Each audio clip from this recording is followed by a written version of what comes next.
Hey guys, so this is day one of your calisthenics workout program.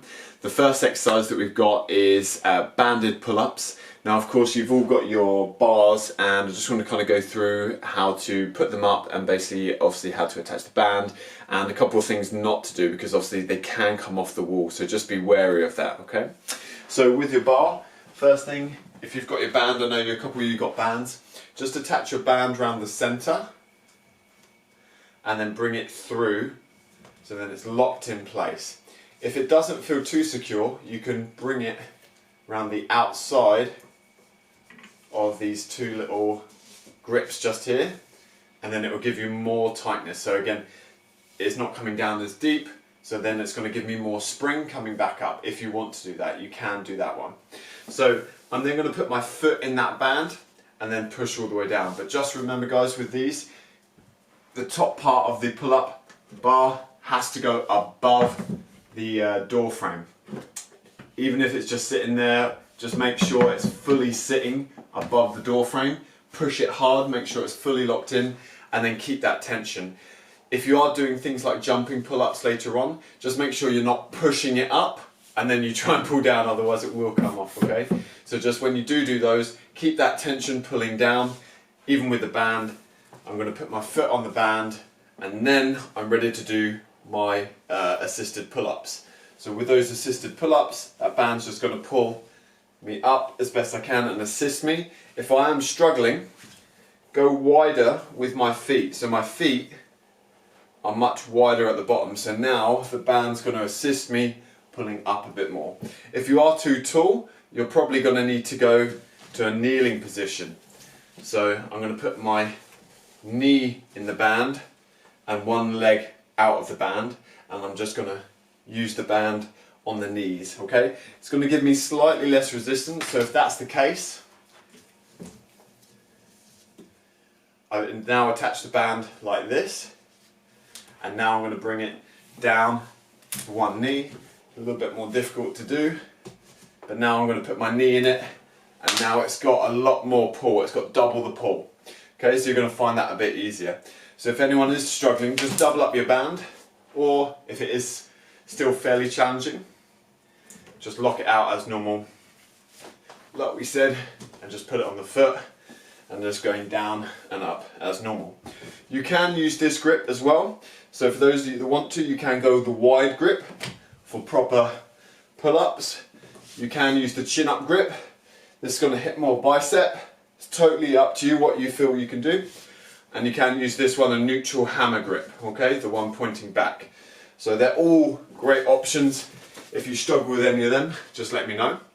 If you're struggling with the banded pull-ups, try just sticking your hands on the bar and then doing jumping pull-ups. If you can't do the banded one, jumping is just fine. Just make sure as you jump, you're pulling down. So I'm pulling, activating my bicep. So I'm jumping and trying to slow my body down. I'm trying to make sure that that descent is super controlled and as slow as possible.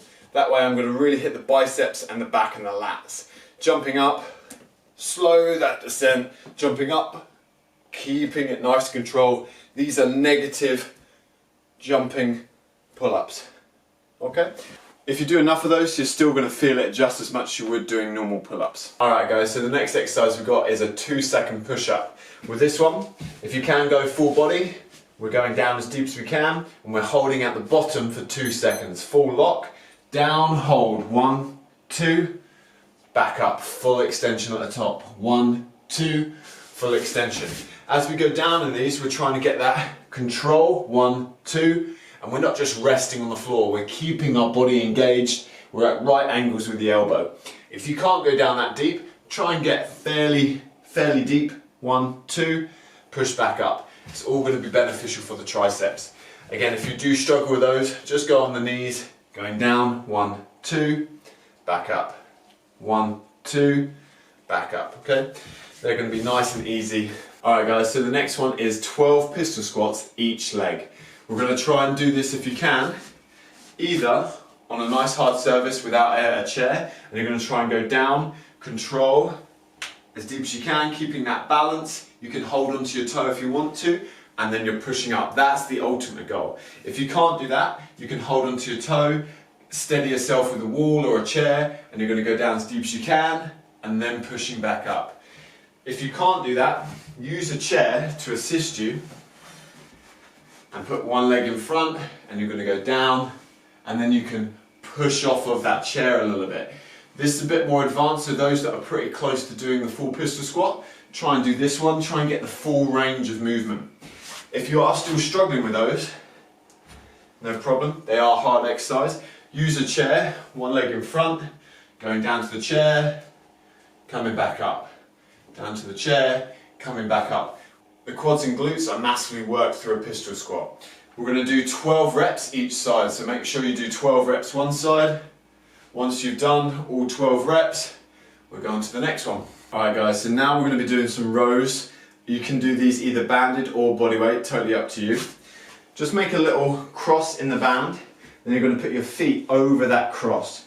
So if you can, you're going to try and keep a nice straight back, head up, really good strong position, just like a deadlift. Our legs slightly bent, back nice and straight, chest up, and we're going to bring our arms up until they're straight. Now I should feel a little bit of tension. Depending how strong your band is, may depend whether you can do these or not, okay? If not, I'll show you a slightly easier variation. If you've got a lighter band, you can do this one. You're going to row right the way back, pulling right the way up. You should try and get your elbows as high as possible and as close to the body as possible. You're trying to squeeze those elbows up as high as you can, pulling right the way back. You're going to try and get 12 really strong rows. If you struggle with that one or your band's too tight, what you can do is just do the band on its own and row yourself exactly like this. So rowing right the way back to the chest, standing up. This will be a little bit easier with a really thick band. The other option we've got, guys, is that you can attach your band to a door handle. Just make sure as you attach it, you cross it over and then bring it back over the top. That way it's not going to come off. Just make sure no one's going to use the door the other side. This one, we can get in a nice strong position, seated, create some tension, and we can row back to the chest. So we're rowing back, bringing that body, keeping that body nice and tight, and bringing the band back until it touches the chest. Exact same movement as the other one, but just a little bit easier if you've got a thicker band. Alright guys, so we've got one other one that we can use. I've attached my band to my pull-up bar.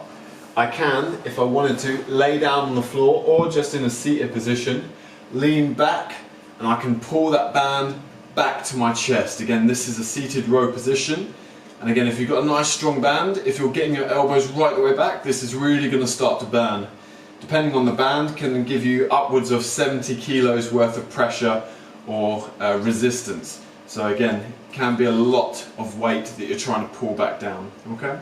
When you do pull these, try and bring your elbows out wide. So I'm bringing my elbows out to the side rather than just together and keeping this slack in the middle. We want to keep everything tight and we're pulling wide and back at the same time, okay?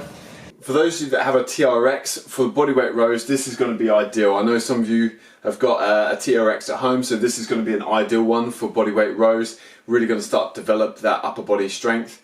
If you haven't got that and you're a bit more advanced, we can do a bodyweight row where you put your legs on a chair and you're using the pull-up bar to really build that back. So you can do it like this. I'm going to put my legs on the chair and then I'm going to row my body up as best I can. If you want to be a bit more advanced, you can bring that chair a little bit closer and I can put my legs on top of the chair. So now I'm really pulling up more of my body. Just make sure that your pull-up bar is very secure when you're doing this one. You're fully committed, okay? There's a lot of body weight movements here and we're just pulling the chest up to the bar as best you can. There's one more progression for those of you that are really elite or striving for something in the future. This is a full body weight row. You can do it inverted or like I'm going to do in just a second, okay? This one takes full commitment, so if you are doing it on your wall, just make sure, like I said, the bar is fully locked. You're going to tuck your knees up so they're right above your chest. My hips are going to come underneath and I'm going to row my whole body up. So I'm going to bring my knees up, hold the body there and row up as best I can. Right to the ceiling, as high as I can go, and it's a really good core workout. If you can't do that yet, don't worry, I can't imagine too many of you can, but something to strive towards, okay?